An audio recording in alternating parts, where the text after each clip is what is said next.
William, bonjour. Bonjour Vincent. Vous êtes directeur de la gestion de Sequadra. Alors, on va discuter ensemble de votre gamme de fonds actions. Mais avant, William, puisque vous êtes un professionnel expérimenté et reconnu sur les marchés, j'aimerais avoir un peu votre point de vue sur l'avenir que nous réservent ces mêmes marchés. Alors, 2018 a été une mauvaise année pour les actions en général et une très sale année pour les small caps en particulier. Est-ce qu'on peut considérer qu'après la correction subie, nous sommes revenus sur des ratios de valorisation intéressants? Je suis assez positif sur les actions aujourd'hui. On est effectivement, après la correction du deuxième semestre 2018, revenu sur des ratios de valorisation attractifs. On paye 12 fois, sur le stock 600, 12 fois les résultats 2019, 11 fois les résultats 2020, avec des rendements respectivement 4,3% et 4,6%. Et sur les small caps, où il y a plus de croissance, on paye des multiples un peu plus élevés, on est à 15 et 13 fois les années 2019-2020. Donc, du coup, on a retrouvé un petit peu d'air, parce que c'est vrai que à l'été les valorisations dernier, étaient tendues. Les valorisations étaient tendues, spécialement sur les small caps, parce que certains marchés avaient été dopés par des plans fiscaux, PEA, PME en France, notamment le pire en Italie, beaucoup de flux, et donc ça avait tiré les valos à des niveaux importants. Alors, est-ce qu'on peut se rassurer pleinement avec les valorisations, parce qu'elles donnent une idée de l'état actuel du marché, mais si les résultats des entreprises se détériorent encore, les valorisations actuelles, en fait, vont nous sembler bien plus onéreuses qu'elles ne le sont aujourd'hui. Bien sûr, si les résultats baissent, effectivement, si les bénéfices baissent, les multiples remonteront. C'est vrai qu'on est sur des points d'entrée. Maintenant, on ne sait jamais si c'est le meilleur point d'entrée à 3 mois, à 6 mois, à 1 an. On sait juste qu'on n'est pas sur des niveaux excessifs. Donc, si on s'inscrit dans une perspective un petit peu moyen-long terme, comme on doit s'inscrire quand on investit dans les actions, disons 3, 5 ans, 10 ans, on est à peu près sûr qu'on ne rentre pas sur un point haut. Au niveau de la conjoncture est ce qu'elle est. Donc on n'est pas non plus effectivement dans une crise économique type 2008-2009 ou 2001-2002. Mais est-ce que vous ne pensez pas que le de-rating des marchés actions puisse se prolonger? Ça peut se prolonger, notamment parce que l'année dernière, tout le monde était assez optimiste. Les marchés étaient optimistes et les entrepreneurs également. Parce qu'on avait une croissance américaine qui a accéléré et on avait des indices d'activité économique en Europe qui étaient plutôt bien orientés. Du coup, il y a eu beaucoup d'investissements, de développement, d'embauche. Et donc, si on a un coup de moins bien sur l'activité, forcément, il y aura un pincement sur les marges avec des charges en hausse et des niveaux d'activité qui sont un petit peu en dessous de ce qui était attendu. Donc probablement, notamment sur les secteurs les plus cycliques, on aura des révisions en baisse sur la première partie de l'année 2019. Donc ça veut dire qu'il faut faire attention aux cycliques? Ça veut dire qu'il faut faire attention aux cycliques. Dans le même temps, bien évidemment, c'est ces titres-là, ces secteurs-là qui ont le plus corrigé. On est sur des reculs de l'ordre de 20-30%, parfois même 50%. Donc on est vraiment sur des niveaux qui intègrent beaucoup de choses, qui intègrent ce ralentissement. Maintenant, ça peut aller très vite, on le sait. On ne sait jamais. Par exemple là sur l'automobile, qui a beaucoup corrigé, il y a déjà eu plusieurs profit warnings pour différentes raisons. Mais Continental a publié ses résultats il y a 2 jours. Un nouvel avertissement sur les résultats. Le titre a monté. J'aimerais qu'on parle un petit peu, on reviendra évidemment sur les marchés un peu plus tard, mais de votre gamme. Mais avant, qu'on parle un petit peu de Sequadra, parce que c'est une société de gestion qui a pignon sur rue en Autriche, mais qui est méconnue en France. Alors, Sequadra est un groupe autrichien qui a été créé par Alex Schulz il y a une vingtaine d'années. Ils ont fait leur succès sur des fonds quantitatifs, un système quantitatif qui sélectionne une petite quantité de fonds, une quarantaine, sur un univers de 4000 fonds, sur toute classe d'actifs confondus. Et en fait, ces fonds ont très bien performé. Cette gamme qui s'appelle Arts a très bien performé en 2008, avec une bonne résistance dans la baisse des marchés. Et en 2009, ils ont bien capté le rebond. Du coup, il y a eu un grand succès populaire en Autriche et en Allemagne, qui sont les marchés principaux de ces quadras.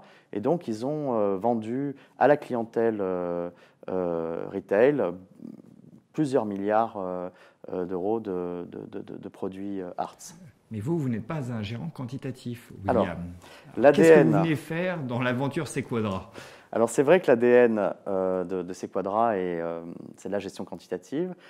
Maintenant, probablement, ils sont allés au bout de cette aventure. Ils doivent développer de nouvelles expertises, se diversifier.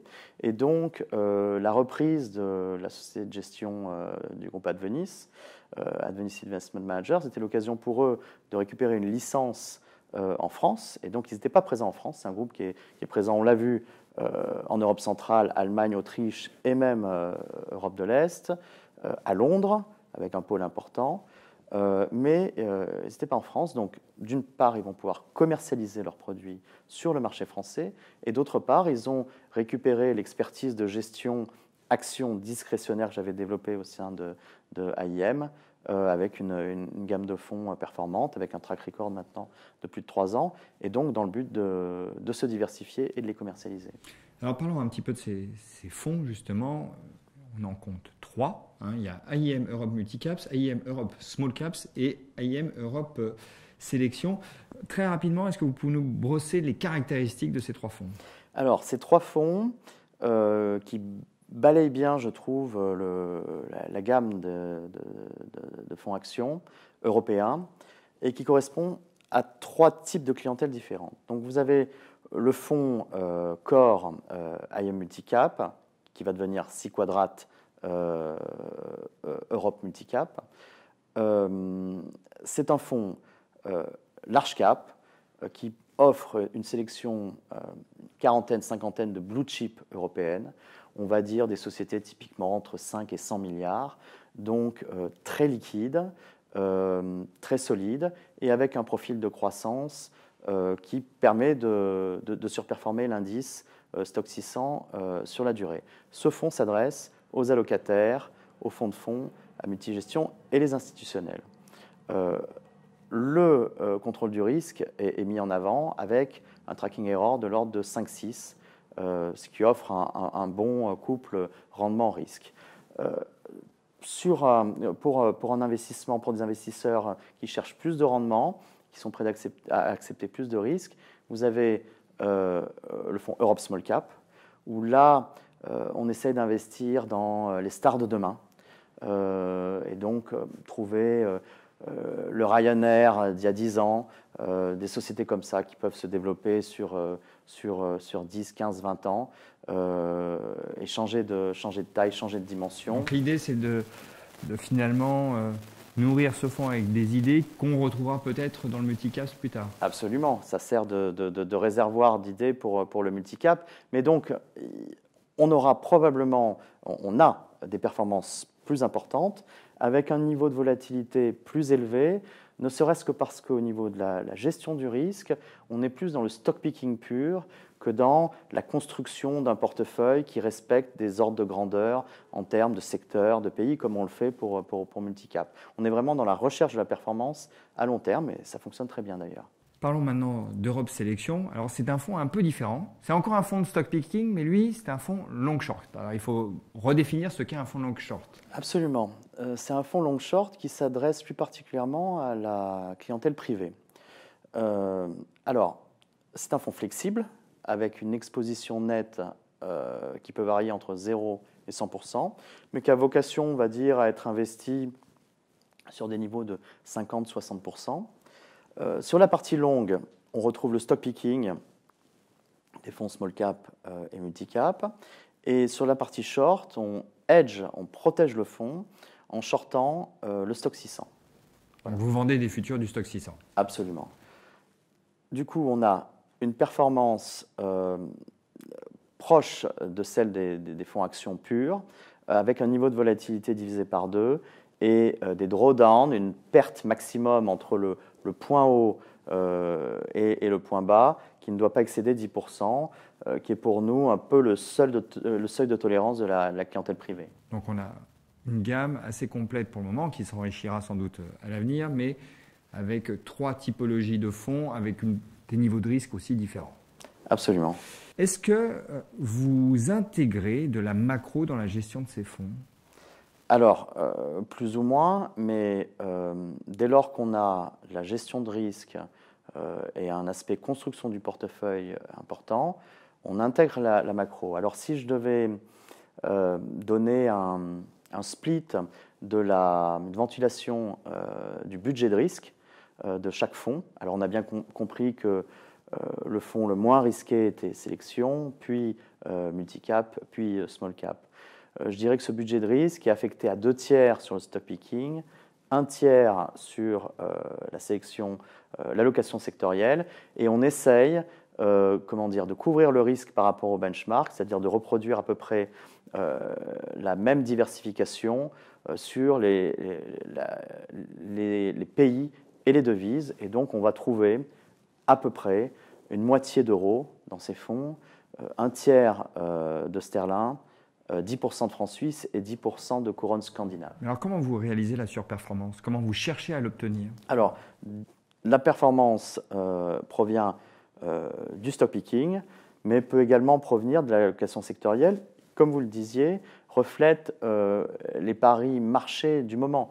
Donc, ça peut refléter l'envie de jouer un marché haussier ou de protéger le portefeuille dans une phase baissière, où on va aller chercher, surpondérer des secteurs défensifs, des valeurs avec un rendement important. Voilà. Et au-delà des secteurs, tel ou tel thème d'investissement peut être transversal sectoriellement et correspondre à une évolution de la macroéconomie. Par exemple, typiquement le pétrole ne se joue pas simplement par le secteur pétrolier, mais on retrouve beaucoup de sociétés de services industriels qui sont liées au marché pétrolier. Donc typiquement, le pétrole réagit beaucoup à la macro, et donc il y a des implications en termes d'allocation sectorielle. Alors justement, aujourd'hui, comment vous avez construit votre portefeuille et quelles sont les analyses qui sous-tendent la construction sectorielle du portefeuille ? Alors, sur le long terme, vous allez retrouver dans mes portefeuilles, et finalement depuis les années 2000, je gère de cette manière, je privilégie ces thèmes d'investissement. Je vois 3 thèmes d'investissement, et là, ce n'est pas ponctuel, c'est le long terme, la trame long terme, qui porte la performance des portefeuilles et qui permet de surperformer.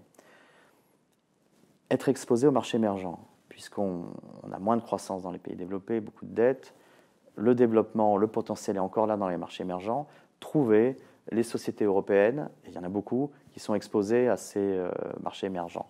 Vous allez trouver ça dans les matières premières, dans le luxe, la technologie. Voilà. On a plein de manières de jouer ça, l'équipement industriel. Donc, les marchés émergents, des secteurs, des niches de croissance. Dans quel secteur on trouve la croissance ? Typiquement dans la technologie, dans la santé, dans certains segments de la consommation. Par exemple, tout le développement de la consommation en ligne, ça on peut le jouer de manière assez efficace via certains titres qui sont cotés sur les marchés européens. Donc, émergent, croissance et small cap évidemment, puisque par effet de taille, alors c'est souvent des sociétés, c'est bien évidemment des valeurs de croissance, mais par effet de taille, il y a une croissance naturelle, puisqu'évidemment c'est plus facile pour une société qui fait 500 millions, 1 milliard de chiffre d'affaires, de croître à des niveaux élevés que pour Novartis ou Roche qui ont 200 milliards de chiffre d'affaires. Pour eux, pour afficher une croissance de 10%, il faut trouver 20 milliards de chiffre d'affaires supplémentaires. Donc évidemment, c'est moins facile. Ça veut dire que vous surpondérez les small caps dans le fonds multicaps ? J'ai tendance à long terme à surpondérer les small caps et les multicaps, alors tout en gérant en permanence le risque de liquidité. Donc quand on parle de small cap, il faut être précis. On est plutôt sur donc de la grosse small cap, on va dire entre 1 et 3 milliards, ou de la mid cap entre 3 et 10 milliards de capitalisation. Alors, une fois qu'on a dit ça, j'avais, compte tenu des niveaux de valorisation élevés à l'été dernier, j'avais réduit cette part Et là, je repique des titres qui ont pas mal baissé à la faveur de la correction des marchés. Et donc, du coup, je réaugmente cette pondération de small cap. Donc là, aujourd'hui, vous jouez des émergents aussi? Alors, toujours les émergents, même si c'est un petit peu inconfortable, dans la mesure où, comment dire, on s'inquiète du ralentissement chinois. On s'inquiète du ralentissement chinois, on n'en voit pas le bout. Les négociations avec les États-Unis sont toujours en cours, donc il y a un certain suspense par rapport à ça.